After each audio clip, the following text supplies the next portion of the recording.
semi-casual MMA show. Ladies and gentlemen, we are live. It feels so good to say that. We are back. So it feels even better to see my man right across from me, Joe Bear. Joe, it's been a while. How you doing, brother? I'm good, man. How you been? I've been good. You've also celebrated a birthday since the last time we were on the air. So happy 21st, correct?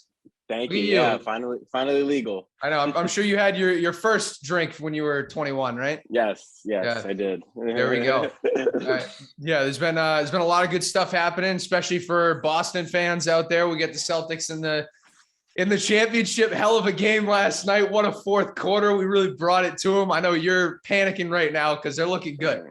I hate both teams, so I mean it's whatever. But what are you gonna do?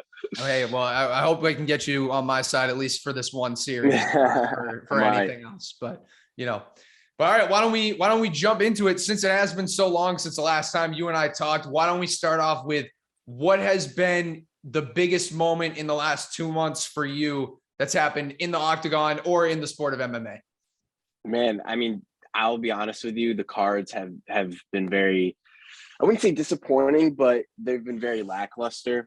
Some fight nights have been like, a little, underwhelming, I would say. There's some great fights always, like no matter the talent, if it's low level or high level, there are going to be fights here and there that you're going to watch and that you're going to like. But, just going into every card, they've just been so lackluster. And I think this is honestly one of the worst start to the years the UFC's ever had.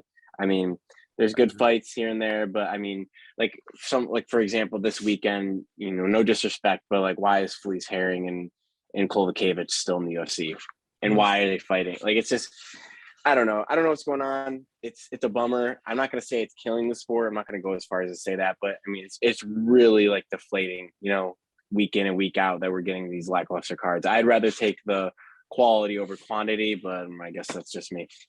Yeah, it seems like they've been doing a lot more of just completely stacking the pay-per-views. Like I know the upcoming one in Singapore is a great pay-per-view card. The one for International Fight Week, headlined by my boy Jared Cannonier. We're gonna have a Jared UFC champion pretty soon, so I'm looking forward to that one. We'll talk about that one in a couple of months. Let me have fun with this in the lead up to the fight at least. But yeah, I mean, I agree. I think a lot of these cards have been tough, and it's one of those things where a lot of times the cards that don't have a lot of name value usually lead to a lot of finishes. But, I just like to see some better main events in there. I'm sick and tired of the heavyweight main events, which, we'll talk about a little bit on this card because we got another one of them there. But, I'd like to see, some of the lighter weight classes get a little bit more shine on those for those headlining spots. Like I'm looking forward to the Armin Sarukian, Mateusz Gamrot fight. That one's going to be a fun one. But we'll see what happens there. My biggest moment had to have been Charles Oliveira defending the title. We're just going to go with he defended it. He's our guy. We both love him.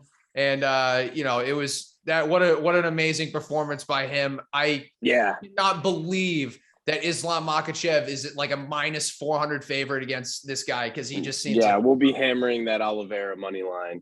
You know it. I'm taking a mortgage out on Oliveira. I mean, how can you know? So, but no, there's been a lot of crazy things that have happened. I mean, and some terrible fights, some crazy finishes, but it's just nice that we're finally back into UFC, even with all the bad cards that we've had. It's just always nice after that 2-week layoff to just, get anything, you know what I mean? Right. Yeah. So, but let's jump into this main event. Alexander Volkov versus Jairzinho Rozenstruik. How do you see this fight going down, and why is there only one way for Jairzinho Rozenstruik to win it, Joe? Well, the only one way he can win this fight is because, the power, obviously. But I'll be honest, towards the beginning of the week, I was leaning Volkov, and I've sort of been swayed into the Rozenstruik love. I mean, I'm not going to lie. We can't say, Volkov is washed, I don't think. I mean, but he did look really bad in that Tybura fight, which he did end up winning. Mm-hmm. He kicked that range and out-volumed him. But I mean, it's Tom Aspinall he went up against, and Tom's he could be the next big thing in that division. So I don't take that loss, too highly as some other people do. But I also think that Rozenstruik is look at his losses, and it's the same people that, Volkov would lose to. And, I think Francis would knock Volkov out. I think Curtis Blades did beat Volkov, and then Derek Lewis beat Volkov, even though Volkov was winning that fight, as everyone knows. I just don't think that it's, as clear cut as like, all right, don't think about it, just Volkov by decision. I don't think it's like that. I really do think that Rozenstruik understands now, finally, that I was watching some of his interviews, and I just feel like he gets that idea now that, like, all right, dude, if you really want to, like, you can't just wait for the knockout punch. You can't, he even kind of did that in the Augusto Sakai fight, but I honestly think that it was, that fight ended way too early to actually see that. Like, if it went into the second and third round and he was still pacing himself like he did in the first round, I would be a little more cautious. But I don't know. He's got 5 rounds to work. You're giving me dog money. And if you look back at all the fight night main events this year, I'm pretty sure the underdog have won almost about 75% of the time. Wow, I think the only, that's crazy. yeah, it's something 60 to 75, something like that. Because I know Sean Strickland's one of the ones that was a favorite and won. And off the top of my head, I can't remember the last favorite to win a main event. I mean, just go back recently. Vieira won. Whether you think she won or not. I had Holly Holm in that fight. I thought Vieira won, sadly. But so Vieira, and then you got Blachowicz, underdog.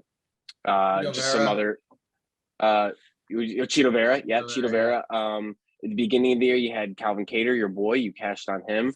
Mm-hmm. I'm leaning on the Jairzinho side for the value. I think there's more to gain from Jairzinho than there is to gain from Volkov. That's just my decision. But personally, stay away from this fight. There's other ways to make money on this card. Unless you're going up into this fight, then, that's my suggestion. Yeah, I think for me, I just don't see Jairzinho getting it done. I mean, anytime it's a 5-round fight and you have a guy like Volkov who's got pretty solid cardio for a heavyweight and is a big dude. Yeah.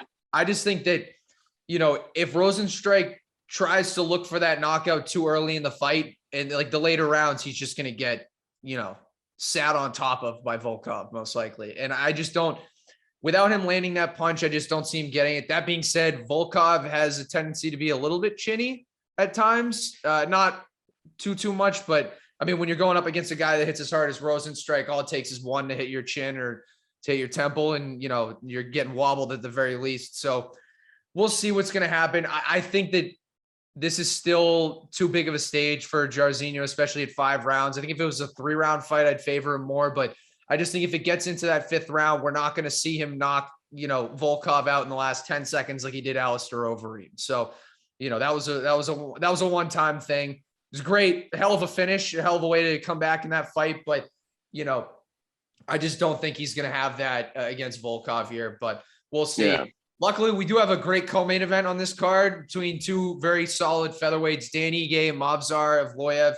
Super excited about this one personally because I want to see how good Evloev really is in a division that's filled with up-and-coming contenders. So, it'll be really interesting to see how he matches up against a guy like Ige, who hasn't really been able to get over the hump. We've seen him have, great performances, like he had like that 22-second knockout against Gavin Tucker. And, we've seen him get absolutely dominated like he did against Calvin Kattar. So, it'll be interesting to see if Ige can use his experience against Evloev in this one.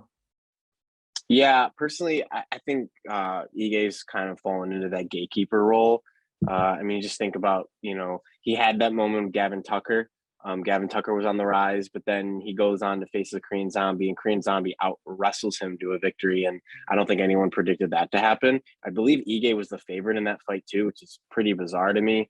Yeah. So I don't really see many paths to victory for Ige in this fight, because I don't think Movsar, well, I mean, I guess we don't know because he hasn't, taken a loss, but I just don't expect him to get finished in this fight. You know what I mean? I just think it's either going to be a very close, like, all right, Movsar wins round 1, and then round 2, he can't get the takedown, or round 3, he can't get the takedown. And it's just a 29-28, Movsar, because he knocked off 2 rounds, and then Ige wins round 3. Because in the last fight, or not, I don't think it was the last fight, 2 fights ago, Movsar had against Hakeem Dawodu, he was I don't want to say he's gassing, but he was like slowing down, at least in the 3rd round. He got outlanded, outstruck, couldn't take Hakeem down until like the final like minute and 30 seconds of that fight. So I do think the line is kind of ridiculous because I think Mozart is this is the highest favorite he's ever been in the UFC, which is weird because he's facing his toughest challenge yet, no matter how tough you think Ige is, how far you value him in that division. But yeah, no, I think Mozart by decision, safe bet. I think that's like minus like 200 too, which is ridiculous. So I wouldn't lay juice on that. But yeah, I think Mozart gets a relatively easy victory here. Yeah, I think it should be just an interesting fight. I'm just looking for a lot more clarity in that division, to be honest. I think it's, one of the most talent-rich divisions in the UFC, and we've still got all the stuff with Max Holloway and Alexander Volkanovski going on. So hopefully once that fight ends, we'll have even more clarity. And I know that Yair Rodriguez and Brian Ortega are coming up fighting again, but it'll be interesting to see, is Evloev the prospect that people really think he is? Because I mean, clearly Vegas has a lot of confidence in him against Dan Ige, or will Dan Ige come in with the upset? So I think that's going to be an interesting fight to watch. Probably a lot more interesting than the main event will be. But fortunately, we do have some good fights pretty far down this card. I'm not too sure about most of the fight placements, although that's a normal thing with the UFC. It's so bad recently, man. Yeah, it's honestly pathetic. I have no idea why Aaron Blanchfield opening the prelims makes no sense. I mean, she's like the next big thing in that division. Like it makes. I don't know what they're doing, man. It's absolutely crazy. I mean, even a guy like Jeff Molina, who has been in is he on the prelims? Yeah, he's the third fight. So against Douglas Zumagulov, like. Yeah. I just don't know what the hell they're doing. But what is a big storyline or a big fight that you see that's not at the top of this card? I think you know what I'm going to say, right? I do know what you're going to say. Yeah, I mean, Alonzo Menifield versus Askar Murazov. I mean, that is just the whole thing going on this weekend with Askar is just ridiculous. Like, dude, I mean, it's the craziest thing I've ever seen. Like, I don't think I've seen this in any sport, something as crazy as this, like to completely show a fraudulent record, a fraudulent resume, and to be able to work your way to the UFC with that is just goes to show how easy it is to get into the UFC now. I wouldn't say it's easy per se, but compared to like prior years, like this is ridiculous. This dude 10 years ago would not make it to the UFC. He'd be nowhere close to making it to the UFC. And the issue with Askar from a fight perspective is, he finishes fights quick, but in the fights that there are tape of, he also loses fights quick. So it's like, and there's even like footage of him like tapping the strikes and stuff. So this fight is so hard to cap because Alonzo Menifield is so like up and down, but this is where the UFC factor comes in. He's going up against real UFC talent. William Knight, close fight. Ed Herman might not be the greatest UFC fighter, but still UFC talent inside the UFC. So, I mean, from a betting perspective, I think you take the under. You hope for violence, I mean, either way, someone's getting knocked out, but it could also be one of those fights like Menifield and William Knight where they just hug each other for 3 rounds. Yeah. So, but that's also another thing is that we've never seen Askar go past round 1, I believe. I believe like his last 5 fights have like a combined like 30-40 seconds. Yeah, like how is that possible? So man, I don't know, this fight is just so incredibly compelling. I'm excited, but that's I'm more excited for that than the main event, no lie. Yeah, I mean that's what's kicking off the main card. And for those listening who maybe have not heard this story, Askar Murazov has made his way into the UFC, and earlier in the week his record was something like what was it, like 26-6 or something like that. 25 and like 5 or something like that. Yeah. Yeah. And it throughout the week, more and more of those fights have come up as basically being bullshit results where, he's 19-12 now. Yeah. I mean, it is absolutely crazy. He's still on this card. Thankfully, the UFC bumped this one up to the main card, a rare, good decision by them. They probably took the Felice Herrig and Carolina Cal, whatever. Yeah. They probably took that one off. Yeah. But they did. Yeah. But yeah, that is an incredible story. I mean, how awesome would it be if he just comes out, knocks out Alonzo Menifield in the first 10 seconds, and then just says some crazy stuff on the mic? I mean, that'd be incredible. It's gonna be. I'm preferably if I had a choice, I would want that to happen because I just want to know his side of the story. Like, dude, where does 7, 8 of your wins go? 6 to 8 of your wins. Where do they go? Where do these losses come from?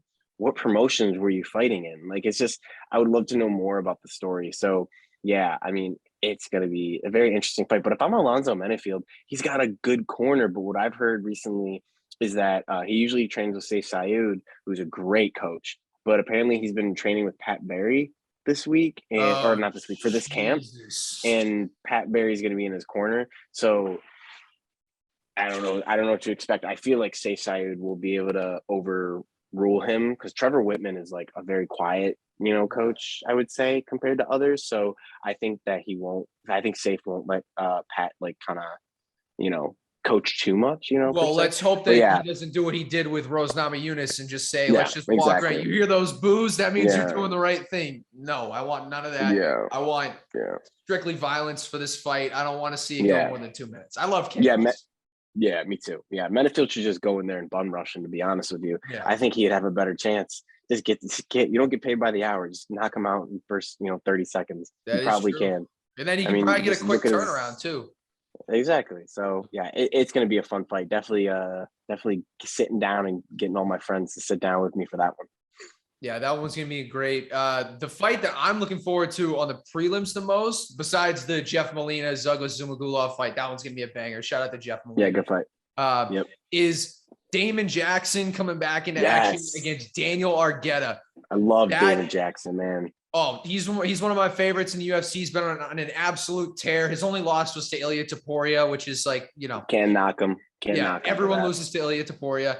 But this is a really, really interesting matchup because Damon Jackson is such a heavy favorite, but he's fighting against a guy, Daniel Argueta, who does have solid experience. He's 8-0. He was an LFA champion. He just won that title in his last fight. He was in the Ultimate Fighter. His only loss was in an exhibition to Ricky Tercios, who was the Ultimate Fighter champion. Also, shout out to Ricky.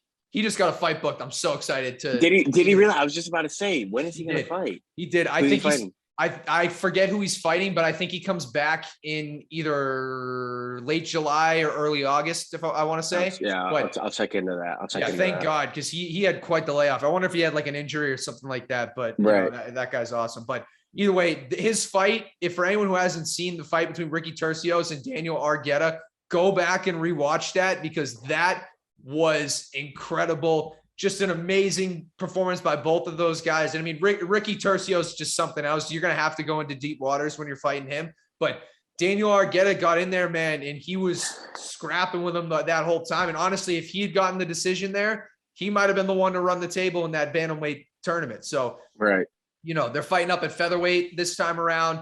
Should be an interesting fight. I do love Damon Jackson, but, getting Daniel Argueta at over plus 400 is, might be something to look at. Might be something to look at for sure. But yeah, that's a lot of the good stuff that we have going on this card. You got any best bets for the weekend? Anybody that you're saying guaranteed cash? Yeah, Jeff Molina. Jeff Molina's one. I don't like the level of competition Zamagulov has faced. Is like one of his like most efficient like wins. Like he got him out of there quick. Oops, sorry. Can you see me? Yeah. Sorry about that. One of his signature wins was the guillotine choke on Jerome Rivera, and Jerome Rivera is not UFC talent. So I think Jeff Molina is going to go in there. He's coached by James Krause. That's my dude. I think Jeff Molina is easy money, and I think last time I looked, he was minus 180. That's a really good bet.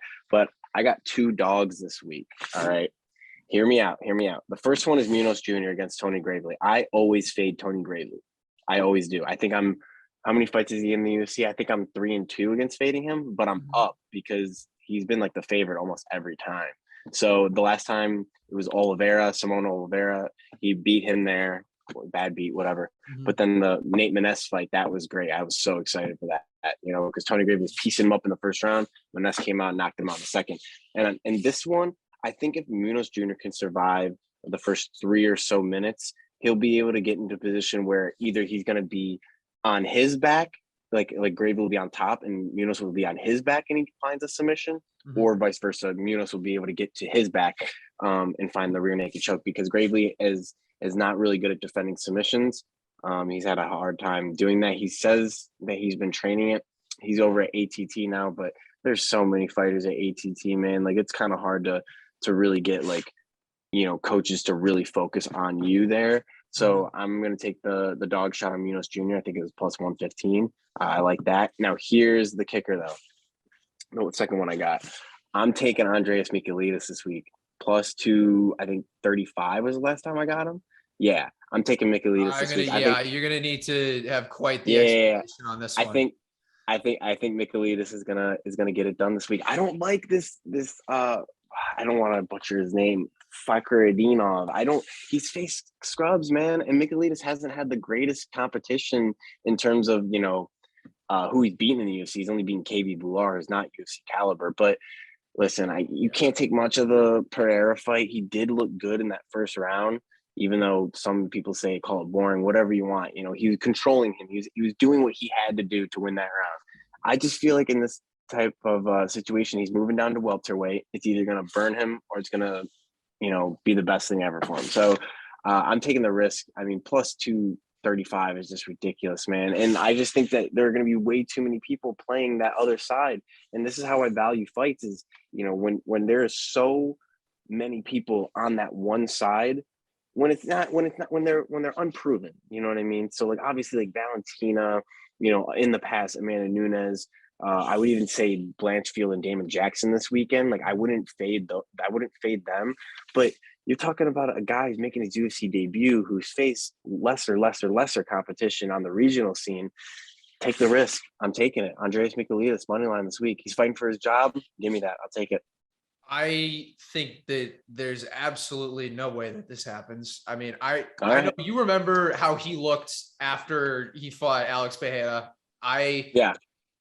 I think cutting even more weight, sure, maybe it'll help him out with the size a little bit, but for a guy who's been knocked out twice in 3 UFC fights, I think moving down in weight is not going to be the best idea. I don't really call that first knockout he had a knockout. I mean, he got dropped and then he leaned his back up against the cage, thinking the round was over. And then they open the cage, he falls through, and then they call the fight. I think you can call it a TKO, whatever. I think that one gets a little overvalued, a little bit. But I understand. But you're valuing a win over KB Bular. I mean, I'm valuing the experience. I'm valuing the experience and the level of opposition. That's what I'm valuing here. And when you're giving me plus 235.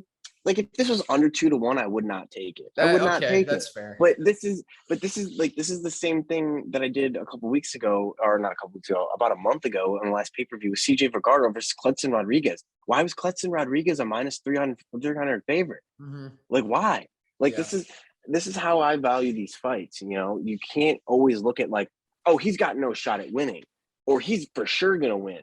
You know how many times we get burned by that? Yeah. No, you're making good points. You're making good points. I will never put my money on Michailidis after seeing how he's performed in the UFC.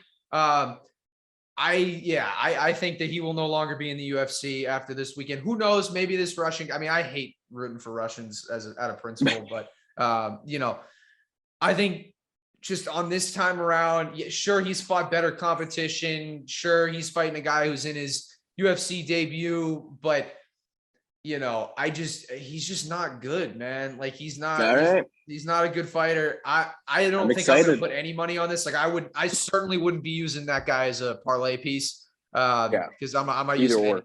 Yeah. I mean, maybe if I look into it a little bit more, I'll see something I like, but I just by the quick scan, I just can't get behind it. And knowing everything that I know about Andreas Michailidis is just, I get it. But I get it. Hey, I understand. We shall see what happens, but I'm looking forward to this card. Should be a great one. And we got an amazing pay-per-view card that next weekend, which we'll be back next week to talk about. Yeah, we'll talk about that one. Thankfully, we are now through our busy seasons, or at least I know I am. I know you're still in the thick of it with your job, but we hopefully things will open up a little bit more this summer. We'll be there for weekly episodes. We're going to be having interviews going on. I'm going to be traveling around New England to go to fights. So looking forward to going to Bellator at the end of the month. That one's going to be fun. Going to be seeing Cody Law back in action. So yeah, I'm looking forward to these next couple of months and certainly this next weekend. Yeah, I'm excited. It's going to be a fun next couple of weeks. And this summer, man, the summer is stacked with fights. So we should be having a lot of content on the feed. Oh yeah. Oh yeah. And everyone stay tuned. There should be a website dropping soon. Should have some other special things coming up. So stay tuned for all that stuff. But until next time, best of luck with all the bets, boys. And Joe, we'll catch you later. See ya. Take care.